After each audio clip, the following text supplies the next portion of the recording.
Hello, and welcome back to the Flow and Flourish Podcast.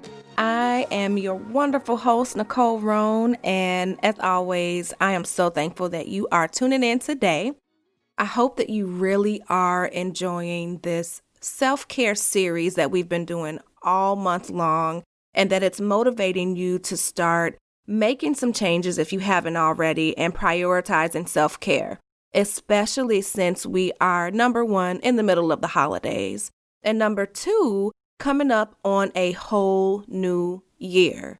My whole goal with this was to really help you get a jump start on that whole new year, new me sort of deal that we all end up running into at the end of the year.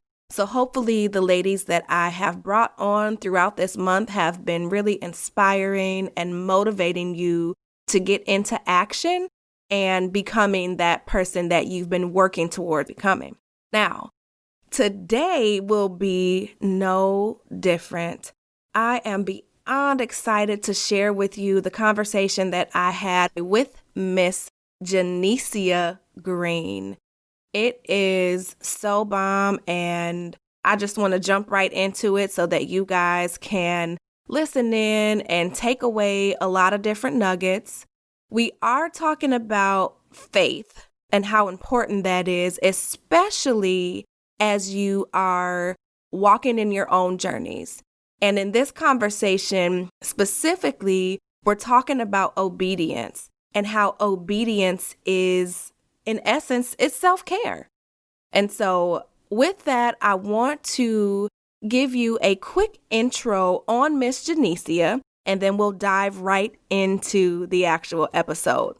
Many of you will hear me say this over and over again because so many of the women that I've worked with, I love sharing my platform because I feel like we all have a duty and an obligation to be able to reach the people that God has called us to reach. And so with that, know that Genisia is also one of the lovely ladies from the Purpose to Platform business incubator that I was in. And I actually just finished serving as a challenge coach, which was so freaking phenomenal. But that's a story for another time. But I just wanted to give you that tidbit of information that Genisia and I met, I want to say probably back in March, April, sometime in the spring or the summer. But anywho, Genisia Green is a faith coach that teaches women how to move from fear to faith in order to walk in their God-given purpose. After moving across the country, not once, but twice, and quitting corporate America to start several successful businesses, Genisia has learned the art of opening doors by faith. Please welcome Miss Genisia to the Flow and Flourish Podcast. Welcome to the Flow and Flourish Podcast, Genisia. I am so happy to have you here. Thank you. I'm very happy to be here. Yay! I typically like to start with my guests and have everybody tell themselves just a little bit about them, like where you're from and what you're doing, and then we'll talk into how you got into the space of what you're doing. Definitely. My name is Genisia Green. I'm from Jacksonville, Florida, but currently I live in Charlotte, North Carolina. And the story of how I got here was a lot. And basically, God called me to move from Charlotte, North Carolina to Los Angeles, and then from Los Angeles to here where I am now. So I definitely have found that God has made me depend on him in faith, and he's just taken me a lot of different places and had me rely on him. And now I'm able to teach other women how to do the same. Oh, okay. So good. So you'll be teaching us how to move when God calls us, huh? Yes. Yay. Now, you said that you're from Jacksonville, Florida, and I know before we started recording, I was talking a little bit about how I love Florida so much, and I'm mad because I typically go there for my birthday. And you said that you moved from Jacksonville to Las Vegas? Los Angeles. Oh, Los Angeles. Okay. How long were you in Los Angeles? 2 years. 2 years? Okay. And then you ended up moving to where you are now? Yes, Charlotte. Yay, in Charlotte. Now, how do you like it in comparison to Jacksonville and to LA? They're all different. I think my favorite was LA. Okay. But yes, I've started to learn more about myself in each season and each city. So yes, where I am now is compatible to how God is making me as a woman now. Ooh, good. That's really good. I know that for myself, moving around has challenged me in ways that I didn't think that it would off the top of my head, right? Yeah. And especially if you're doing so by yourself. You're learning the new area, you're trying to figure out, all the things to get yourself comfortable. When you uproot and you just move somewhere, there's a lot that comes with that. So I wanted to have you talk to me a little bit more in depth about what it is that you do and what it looks like when God does call you to move. Yes. So right now I am a faith coach. So basically I help women get the faith to either move to a new location or quit their job or start a business, because God has had me do each one of those several times. And I just really love seeing a woman blossom into who God called her to be and to thrive in the city or job that he's called her in. So I love that they get rid of that fear and move fully in faith. And when God is calling you to move, it just, at first is very scary. And it looks scary. It looks crazy to everybody else, right? They're like, oh my gosh, what are you doing? But when you get to that place or that job, it's like a peace that surrounds you. And I love that part. And I love seeing that in so many different women. Yeah, that is really good. I know from personal experience as well, like you said, it's not easy when you hear that, hey, it's time for you to, whether it's move to a new job, leave a relationship, move across the country, just moving out of your comfort zone is what I think about it, right? It's hard and it's real scary. And there can be a lot of doubt that comes up. There can be a lot of resistance that comes up. And so I'm really thankful that as a faith coach, you are helping women like myself to move into that next space that God has called them to.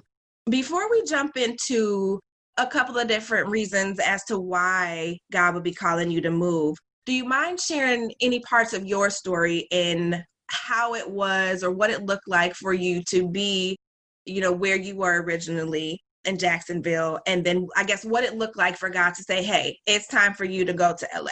What was that like? Ooh, that was very scary. I remember the weeks leading up to it, I just kept seeing LA and hearing LA, and my heart was very softened to LA. But I was like, okay, maybe someday in the future. And I remember one day my ears were aching, and I just felt like, I was like, is God trying to talk to me? I was like, I don't know what this is. And I remember I got home from church and I was in my room and I was like, God, are you trying to speak to me? Like, what is going on? Like, I can't hear you. I don't know what's happening. And I just got quiet. And God told me, I want you to move to LA. And I was like, okay, so. Yeah, what was that reaction like? I was shocked. I was very shocked. And I'm the type of person that I have to do it quickly or I won't do it at all. And I know how God deals with me. And so if he's calling me to do something, it usually happens fast. He accelerates everything with me. And so I started to tell people, and they started to proceed to call me crazy. And they thought I was smarter than that. And then my mom and my parents were crying. My dad was crying, and everybody was trying to like have me not go. Reason being that I didn't have any money. I didn't have much of a savings. All I had was my car. I didn't have a job lined up there. I didn't know anybody there. And were you leaving a job that you were in to move to LA? No, at the time, I just graduated college. And so I was still trying to figure out what I wanted to do in life. So no, I wasn't working at all. So it still scary though, right? Not having stuff lined up to a new city. So nothing. It made no sense. And then I was just like, I'm going to be obedient. And so I packed in my car and I drove that 7-day trip. Oh, wait a minute. 7 days? 7 days. Girl. It should be more like 5, but as I was going, my dad was like, he didn't want me to go, but he was like, since you're already going, you might as well kind of make a road trip out of it. So I kind of like stopped at the Grand Canyon and spent an extra day in Las Vegas or whatever. But yeah, all by myself, packed up my car, and I just went. Ooh-wee. Within a month. Now that was fast. Yeah. So your ears were like you said, tingling and hurting, and then you got quiet. God said, go to LA. And within 30 days, you were like, I'm finished and I'm done. And I'm in LA. Yeah, exactly. Now, what was it like once you got there? How did that feel? It was a little disappointing at first because I don't know what I thought, but I was like, oh, when I get here, it's going to be like a person at the end of the corner be like, we were waiting for you. I was like, you can stay. And that didn't happen. But what did happen is I found a church. Someone recommended a church there. And the pastor knew someone who was looking for someone who had a room available. Because in LA, people have roommates a lot. Mm-hmm. And so I was able to move into there. But yeah, it wasn't how I thought it would be. But over the course of those 2 years, it was amazing. I changed. So many opportunities opened up for me. Was in a room with so many people and made so many friends. It was, my faith grew, everything grew. I just loved it. Wow. Okay. Mm-hmm. Well, good. That's a good segue then, because I want to know, I guess once you got there and you had all these different experiences, what do you feel was the reason that God had you move to LA? And then we can talk about more in depth some of the different reasons that other women like ourselves may hear, see, or feel that's calling them to move. One of the reasons is there's so many, and one trip cannot be doesn't have to be one reason. But I know that a lot of my blessings were there in Los Angeles. I know that the people that I was able to meet, so I'm in music as well, I do songwriting, and the opportunities to be in the studio with a lot of big names, to be able to write with different people. You can name drop. Go ahead, girl. This is about both of us. Let the people know who you've been working with. It's a lot of people in just every genre. I was just able to record in the studio with Ronnie Jerkins and just oh my gosh. Yeah. just opportunities, and I don't even know how that happened, and it even catapulted another career in me that I didn't know I had. So as well as music, I also video edit, and I did that for many years to be self-employed. But I didn't know that I could do that until I got out there, and I was like, oh, I need some money. But I was like, oh, I know how to edit. Let me just start charging people. So I just created a business out of that from, the faith leap. And I also know that one of the reasons that God called me to move is for other people, specifically to trigger faith in other people. Because if I hadn't experienced that, I don't know how many people would have been where they used to be. So everybody would call me, family members, friends, just people who would see my YouTube channel, people who would just hear my story when they interact with me. They'd be like, oh my gosh, like that's amazing. Like that gives me the courage. I have so many friends who then moved and went to do other great things, moved to Nashville, moved to Texas, did all kind of stuff because the faith move that I did. And I find that to be such a blessing that maybe is something not tangible that blessed my life per se, but it blessed someone else's life. And I love that. Yeah, that's huge, right? Like, it sounds like you literally created a movement for close friends and family that are creating transformation in their lives, right? You've helped them to increase their faith and walk in their path and just listen and be obedient. And you and I both know that's not always easy, right? I know for me, I've talked pretty openly about one situation where I think it was like 2009 or so. And I was really comfortable in the job that I was working at. Wasn't really in a really good relationship at the time. It was very abusive, to be candid. And I remember God just telling me I was working, enjoying what I was doing. And he said, you need to move back to Chicago with your mom. And I was like, excuse me? You want me to do what? Absolutely not. So I prayed on it a little bit. And literally the very next day, I walked into my manager's office with tears in my eyes. And I said, I am moving to Chicago. And he said, well, why? Is it the money? Like, what can we do to keep you staying? And I'm like, I can't even explain it. Like, I just feel really, really drawn that this is what I need to do. And like you, I too was like, oh, when I get there, I'm going to have this, that, and the third, and everything's just going to line up. No, it was nothing like that. It was the most difficult and terrifying thing that I've ever done. but I know that it was the catalyst to where I am now. Not only did I leave the abusive relationship, but I got back in school. And that was the catalyst to me finishing my associates, which led to my bachelor's, which led to my master's, and just all these different things. And I can't even imagine what my life would be like had I not been obedient. So I want to talk a little bit about what are some of the reasons that God would call people to leave. What does that look like? Like you said, whether it's a relationship or a job or moving across the country, what does that look like? Similar to what you said, leaving an abusive relationship, a lot of times people are in a situation and maybe they don't realize it because it's so normal, but there is maybe a friend group or relationship or a bad job atmosphere, or just your household is toxic. And God is like, I'm trying to get you out of that because currently you're distracted and you don't know left from right. And I really need you to do this. I need you to move, because if not, you're going to stay the same way for years. And we don't have time for that. I need you to leave. That's not what he designed us to do. Exactly. And it can pretty much either halt your purpose or just really take more years than it needs. And then a lot of times, I like to say blessings are geographical sometimes because... explain that. That's interesting. Because with Abraham, when God told him to move to a place that I will show you, God could have blessed Abraham anywhere, but he had a blessing in a certain location for him. And had Abraham stayed because he wanted to be underneath his father, or just in that place, he knew people, this is where he grew up, this is what's familiar, he would have missed out on all of the blessings that God had for him. And so a lot of times, if we stay in one place, you won't meet that person. You may not interact and meet this person that will be your husband. You may not have this job opportunity because that job is not there. They have a headquarters and it's in this city.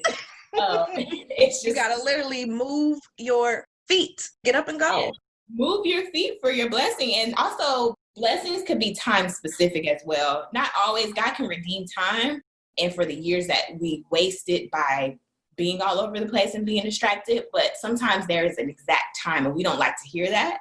But there could be a time signature on a certain blessing. There's a window when somebody is creating something. Maybe, I know in LA, there was like a show being made, and my friend, I knew someone out there who moved, and had they not arrived like that week, they wouldn't have been on that show. Wow. And that catapulted their career. And that's just that example, but there's so many examples. And sometimes when you get there, you won't know that you were right on time. You just live in that blessing. But if you don't move, you wouldn't know either. So I identify with that fully, because thinking about that move that I made, right? Like I said things didn't go as smoothly, but there were some things that were just like perfect timing that I couldn't have even made up, right? Like the job that I got was amazing. I was working downtown. And out of everybody in the office, I was the one who needed to go to this like security training sort of thing. And I happened to sit next to this lady, and me being friendly, butterfly, sunshine, talking, asking her how she was doing. She worked for this management company, an apartment management company. And part of my struggle when I moved back to Chicago was that I had allowed that relationship to destroy my credit, and even had an eviction, and there were so many different things. And so I was like, God, I really need to get a place to stay. So what are the odds that I sit next to this lady at this training that I did not want to go to, and we start talking, and she manages this apartment complex. Through her, I was able to get an apartment within 30 days from sitting and talking with her. Okay? And so when you say divine timing, like it gives me goosebumps thinking back, like just had I not moved, none of that would have happened. So that's great. I'm sorry. Go ahead. I'm stop interrupting. Yeah, that's an amazing example.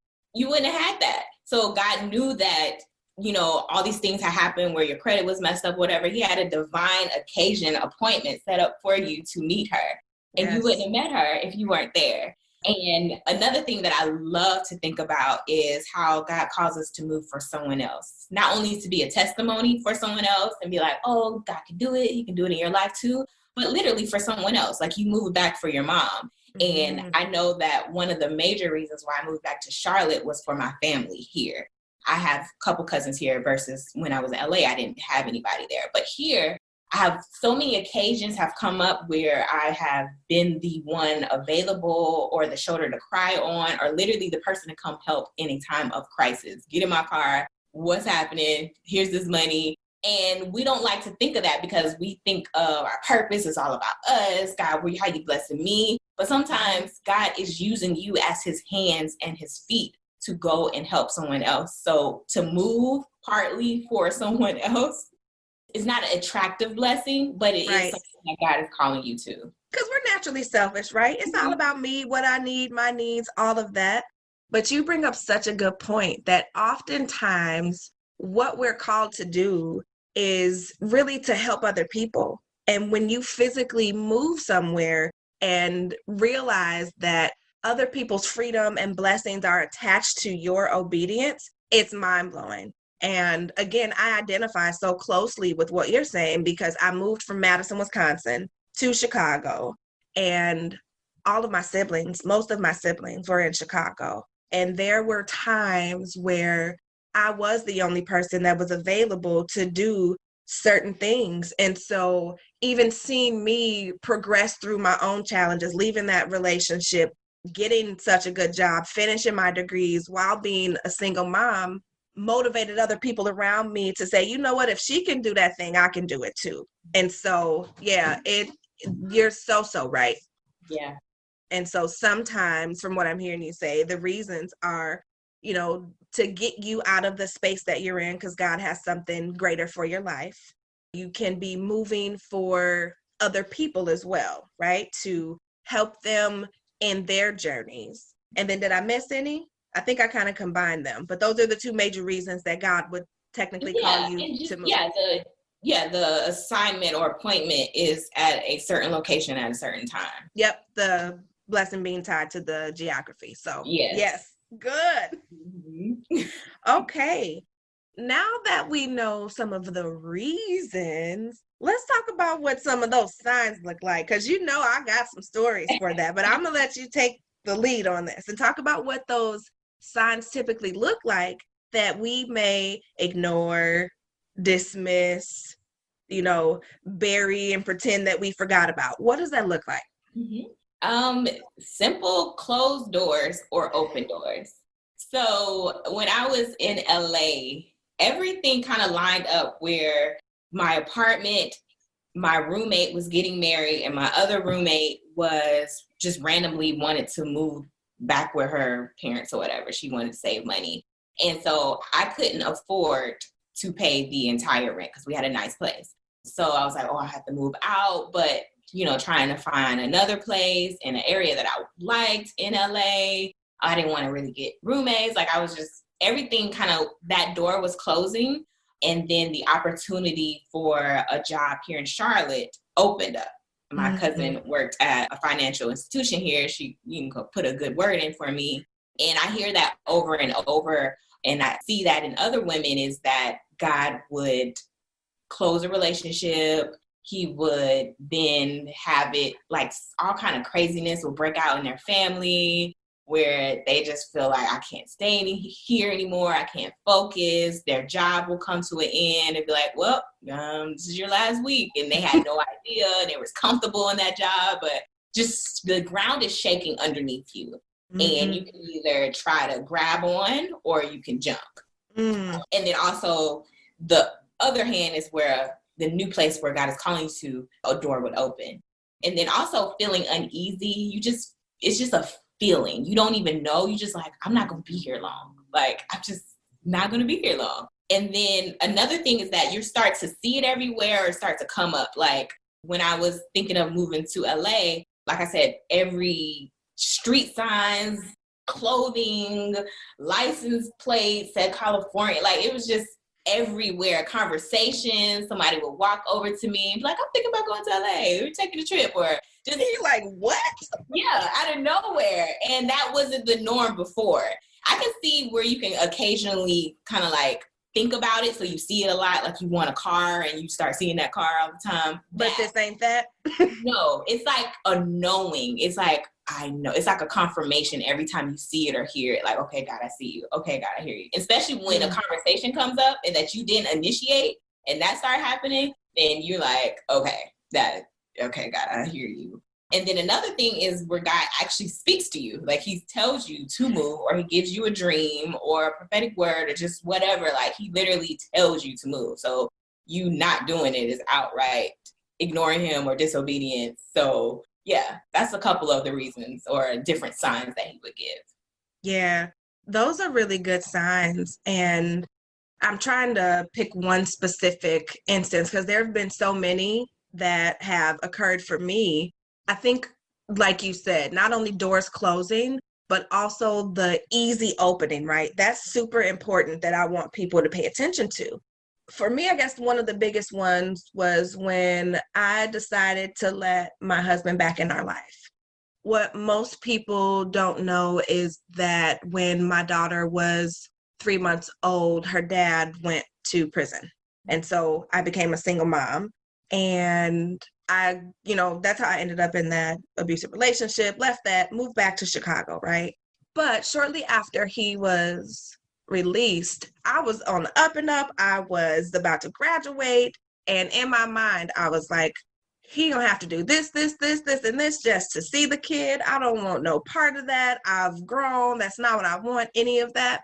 When I tell you that day, like his brother brought him over, of course, for everybody to see us. We've known each other for 30 years. But he came over and I was thinking, like, my heart and my head were like, you're not going to be able to just push him to the side. He's going to need some assistance. And I know this isn't what you want to do, but this is what you need to do. And I was not speaking with my stepfather at the time. And he called me out of nowhere and was like, babe, I know we into it, but listen, I'm telling you right now, what you need to do is put your family back together. I know you don't want to hear that. I know that he's, fresh and this ain't what you want and you are INDEP, you independent, you got this. But listen to me. Don't let what anybody says stop you from doing what you know you're supposed to do right now. And I'm like, that's crazy. I was just feeling that, but I ain't trying to hear that. Long story short, I went to drop him off at the halfway house that he was going to stay at. And in my head and in my heart, God was like, did you not hear what I said? He's not going to make it here. This is not the sort of support that he needs. I know this ain't what you want to do.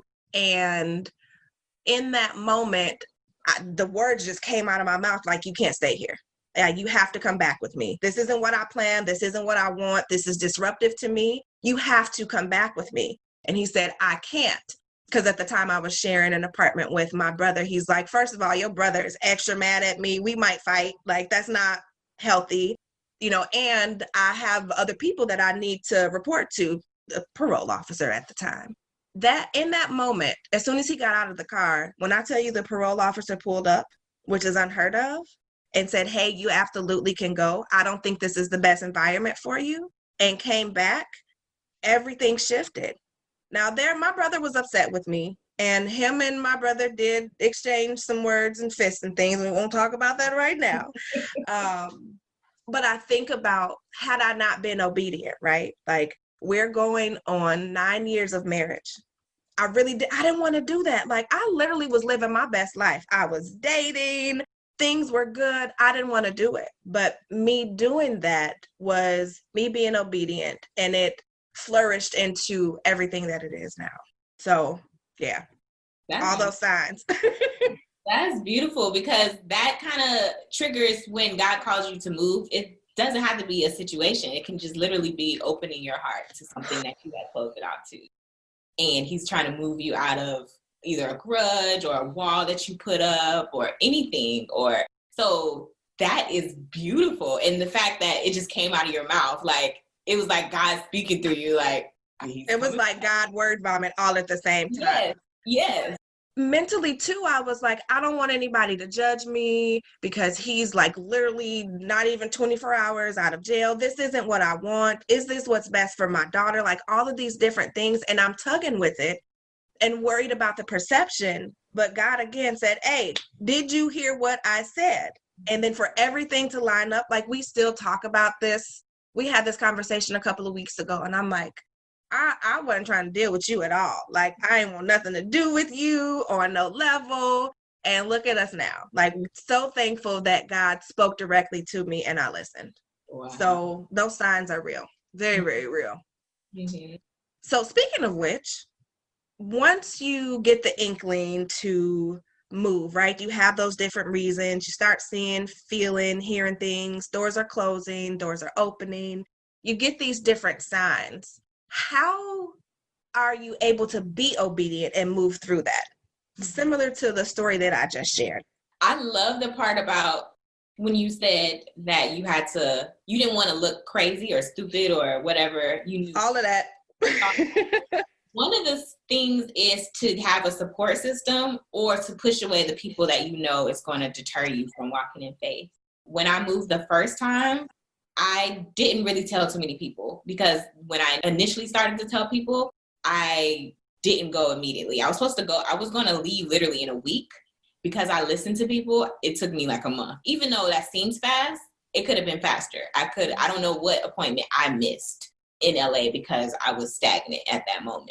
So getting your support system. So I had a group of friends and I had my pastor at the time, and I just really told them, and they were the ones who gave me courage and kind of just helped me, prayed for me or whatever. And I knew the people that I could not tell, or to keep it very brief.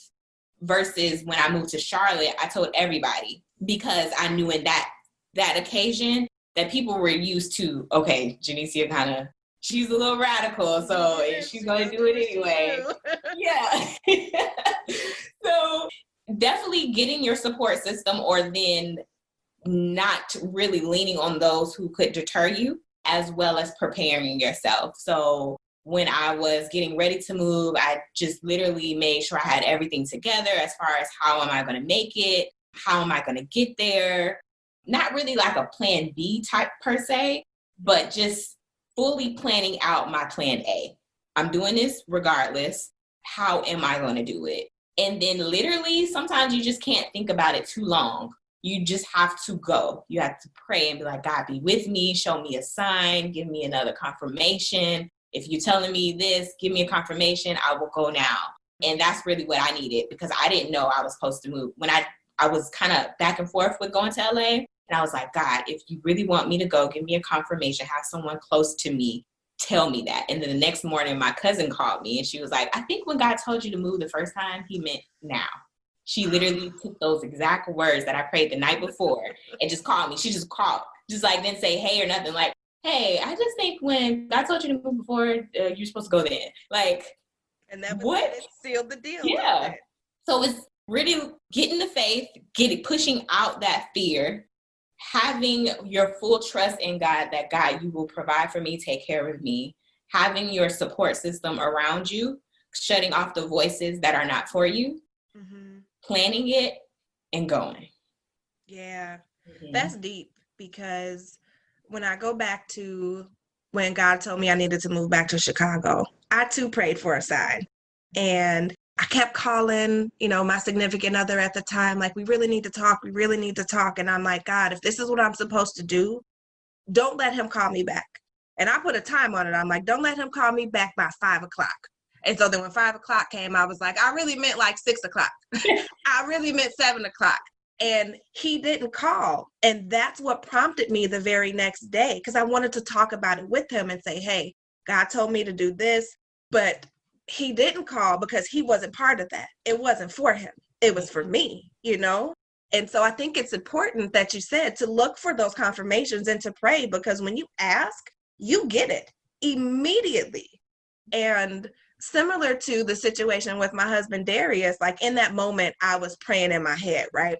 As he walked out and the person was there that allowed him to do what he needed to do. I'm like, if this is meant, just let it be natural. Let it flow. And I was hoping, I'm like, nope, he gonna come back and they gonna say, nope, you gotta stay here. But that sign, it was instant. And so I'll also say, in that situation, with me living with my brother, I knew that we couldn't necessarily be there because my brother was so upset with, the decisions that he made, left me a single mom naturally. He loves me, he loves his niece, those sorts of things. But praying and looking for signs, I too was like, if this is the real deal, allow him to like get a job by tomorrow. Got the job very next day, you know? So there are these things that we need to continue to look for and ask God for, but we need to move. We have to do it. Like, stop second guessing it. How many more signs you need, right? Yes. You can sign out. You can be signing all day. Lord, let the light blank. Lord, climb a window. Lord, you can just be. Let the black car with a drop top playing Jeezy show up. So I know. Like, how many more signs do you need? Sis, just do what you're supposed to do. Go on, do it. Yeah. And I'm thankful for sometimes that doesn't always, I want to say not work, but God's like, we're past that. Like, when you were a babe in Christ, when you were like younger in your faith, yeah, I moved through these signs. But like now you know my voice. You know when I'm calling you to do something. You prayed on it. Like, you ain't got to do all that. Yeah. And then sometimes I just won't naturally ask for one because I already know. I'm like, I already know this is what I have to do. Like, so more likely God will speak to me through a dream nowadays versus like a sign. So I was like, Lord, speak to me tonight. But naturally, sometimes I just don't really ask for that. I'm like, I know his voice and I know that feeling I get when God is calling me or telling me to do something. I do it.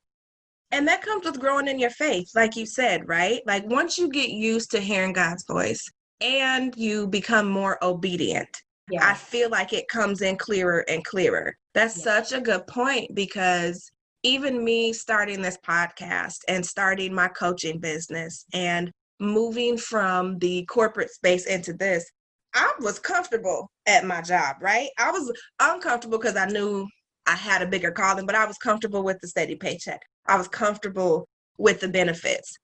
When I heard God tell me that it was time for me to give that up, I didn't ask for no signs. I just said, okay. And I went to my husband and said, listen, this is what I'm hearing. This is what I'm feeling. And then, although I didn't ask for signs, there were things that were solidified, right? Like I would listen to a T.D. Jakes sermon and it would talk about how you need to step out on faith and do what God called you to do with the business. Or I would listen to Patrice's podcast and it would be talking about the fear of stepping out and, you know, being in your purpose, just all these different things. And I think it's important that we don't always, like you said, look for those specific signs, but trusting your gut, right? Trusting your heart and your intuition.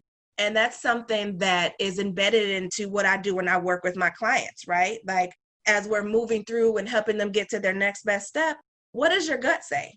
And so many of us just dismiss that, right? Like that's God talking to us. That's the intuition saying, girl, do it. Yeah. You know?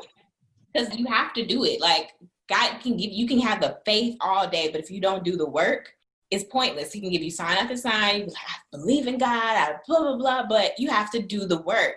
I remember I was wanting, very young, I wanted to go on a trip to Israel, Jordan, and Dubai. And at the time I didn't have any money and the trip was like $3,300. And I was like, I really, really want to go. And God showed me the verse with the woman with the issue of blood. And she had this problem for 12 years. It didn't go away. She went to different doctors to try to, you know, get rid of it. And it didn't happen. And she knew that Jesus was coming. And she was like, if I could only touch the hem of his garment, then I will be healed. She had to faith in her mind, but she literally had to push through the crowd. She was probably weak because, you know, has her condition. And she pushed through and had that faith and touched him. And at that moment, I realized I couldn't be like, God, open the door, have a donor bless me, blah, blah, blah. Let me walk out as a duffel bag full of money. Like, you can just start doing all kind of crazy. Right. It's going to fall in my lap. Yeah. And in that moment, I was like, if I want to go, I have to do the work. I now have the faith. I have to do the work. So I started just all kind of ways. I started reaching out. I created like a campaign on Kickstarter to raise money. I had all this jewelry that I had when I was younger. I sold all that, got $1,900 from old jewelry. I started just doing different events. Like I just did a whole bunch of things to get the work, to get, you know, the money I needed to go. So I could have had faith all day, but if I didn't actually move my feet, it was pointless. It was dead. It was like, okay, so you just live in la la land. Yep. Yeah. Faith without works is dead, like you said, right? Like, And some of us who are believers get stuck there, like, God know my heart. I get so tired of hearing that. God know my heart. Yeah, and he see what you're doing too, though. So, like, he can know your heart all day long. Yeah. But what are you going to do, right? And just like if you're praying to get into a new job, right? Like, God, I can't stand this job. It's unhealthy. Help me get out of this. You have to apply. Like, you can't just sit, wish, hope, and pray. You have to actually do something. So that's such a good point. Oh my gosh. This has been so good and exciting to talk about. Again, I love what you're doing as a faith coach. I'm going to ask you a couple of questions, and then afterwards, I want you to talk a little bit about how people can get a hold of you, what you kind of have going on now and or in the future. Is that okay? Yes, definitely. Okay, cool beans. First question is, if you had an opportunity to go back in time and talk with your 17-year-old self, what is the one piece of advice you would give her? I would tell her to stop being so afraid. I would have did a lot more things. I would have started a business that I was currently doing at the time. I would have not been in a relationship that I was in so long because I was afraid to be lonely. I would have been more radical. Okay. Not worried about the opinions or expectations of other people. Okay. That's good. You answered the second part of why. So thank you for being proactive in doing that. Okay. Because this is the Flow and Flourish podcast, how do you make sure that you flow and flourish on a regular basis? Yes. Just staying intentional about pursuing God, because our walk is not perfect. Sometimes we kind of fall off the wagon, but to always be intentional about trying to just go closer, just be a little better. And I also love to learn.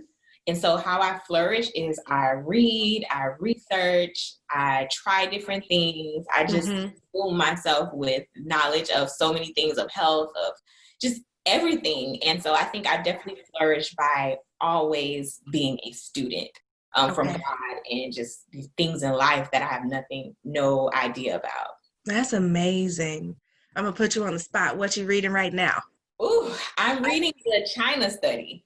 Ooh, what's that about? It is a research book, basically, where a couple of doctors went to China and they researched different areas of China with different people who had different diseases. And they found that the areas where people had cancer or diabetes or any type of stroke or anything, that those cultures ate meat and animal products, and the cultures that had a vegetarian vegan diet had no diseases. None at all. Ooh. So I'm going to need you to send me the title of that book, girl. Okay. Yes. Wow. I wasn't expecting that. Holy cow. Okay, then. So it links animal products to diseases, which, America, we have a whole health epidemic. So Yep. Oh, wow. That's so dope. Look at you. Okay. What is the one takeaway that you want listeners to walk away with today? I know we've talked a lot about really great things, but the one thing more than anything that you want people to walk away with? To be intentional about being obedient. So maybe there's something that is on your mind or you've been thinking about over and over, and you feel like God is calling you to say something to someone, do something. It doesn't have to be as radical as moving or quitting your job. It can be, letting somebody borrow $100 when you like, God, I'm not lending nobody no money. I'm barely paying my bills. Like, no, Lord, like saying yes. And I think those little choices that you make to say yes and, okay, God, I'll do it, kind of leads to the bigger ones. And so, like I mentioned before, like my trips where I had to believe God for a certain amount of money to go somewhere, that helped build my faith in the years before to take that huge leap of faith to move and leave everything and everyone I knew and go somewhere else. So just be intentional about your daily thoughts, the ways that God is speaking to you, and just do it. If God is saying simply put that shopping cart back to the front of the store, that's him tugging on you. If he say, okay, pick that trash up, like Say yes. Be obedient. Say yes and be obedient, period, with a capital T. Yes.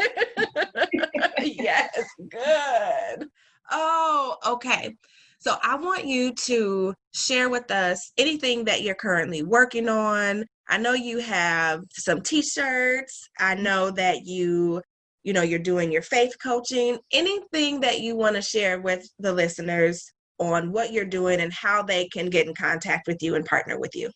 Definitely. So I am currently making my coaching program. I'm going to do it group coaching. I normally do one-on-one, but I think I can help more people at a time by, group coaching. So I am launching my program a little bigger to have more of an intimate setting, but to coach, a few women at a time. So if you are interested in that, you can email me at hello@thefaithmovers.com. And you can also go to thefaithmovers.com to see that. And then also I have shirts. I had a dream, and in the dream I seen Black excellence has been quarantined enough. So I woke up and I created the shirts, and I created, a whole clothing brand out of that. So that is the deepthinkersclothing.com. Deepthinkerclothing.com. Don't worry, I'll have it all in the show notes with the links and all that so I can get my shirt. Okay, yes. So yes, please check me out. Okay, good. And then what about your social media handles? Are you on Facebook, Instagram, Twitter, any of that? Yes, I am on Facebook and Instagram at Genisia Green. That is Genisia, green like the color. Okay, wonderful. Oh my gosh, thank you so much for being here and sharing your journey. And thank you for being obedient and helping other women to do the same thing. Because, as a woman, we question, ourselves, what we're doing, if we're good enough, am I going to make it? We put all this extra pressure in our heads and on our shoulders. So honestly, just talking with you and knowing more about your story helps to motivate me to keep doing what I'm doing as well. I'm going to keep being obedient. I'm going to say yes. I'm going to put the shopping cart back, sis. I'm going to do it. No more Amazon, okay? I'm going to stay off Amazon.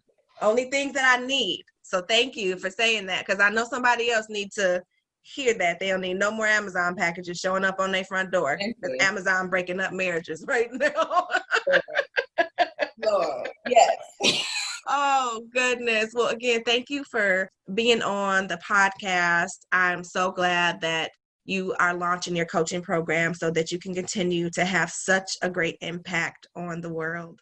Thank you. Thank you so much for having me. I'm so happy that God has moved in you so many different ways, and that you're, able to be a voice to help encourage and have this message shared with other people. Thank you. Oh, you're welcome. Yay.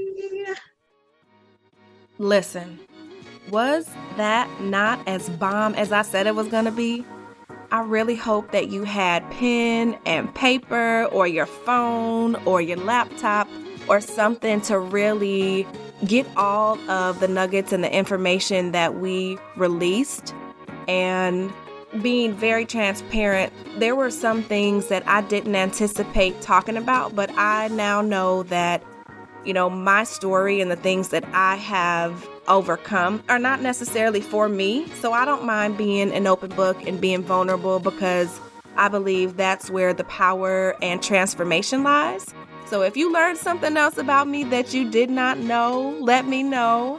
I also, of course, want to, just as always, thank you so much for showing up, not only here to listen to me, but for showing up for yourselves, because I know that you take time out of your day to listen to this. And even when you're sharing the episodes and subscribing, I really just want you to know how much I appreciate you in doing that, and how glad I am that you are even listening, so that you can start to show up for yourself in a way that is helping you to practice and make self-care a lifestyle. Now, if you have not already subscribed, I know that you probably should do that, right now. Go ahead and go back and subscribe. And then look for me on Facebook Live for Flow Fridays. Genisia and I, along with many of the other guests who are on here, we'll be doing live Q&As on Facebook Fridays at 7 p.m. Central Standard Time. And you can find me on my Facebook business page and get that link. I typically invite everybody that's on my friends list anyway, just because I don't want anybody to miss it. But again, we're going to be having a live Q&A, open conversation. It's always really, really good. So I invite you to join me there. And I also invite you to tag me in social media, whether it's on Facebook or on Instagram, and let me know that you're listening. Let me know how this helped you. If you are in a position where you are feeling led to be moved by God, and this has helped you to get over that hump, we want to know. Make sure you let me know, let Genisia know. Stay tuned for all the wonderful things that we have going on, and make sure that you just connect with us. And as always, I want to continue to be your capacity coach, and I'm honored to be able to be here and serve you and help you create balance between your personal and professional life without ever having to sacrifice yourself, your family, and what matters most. I will talk to you next week.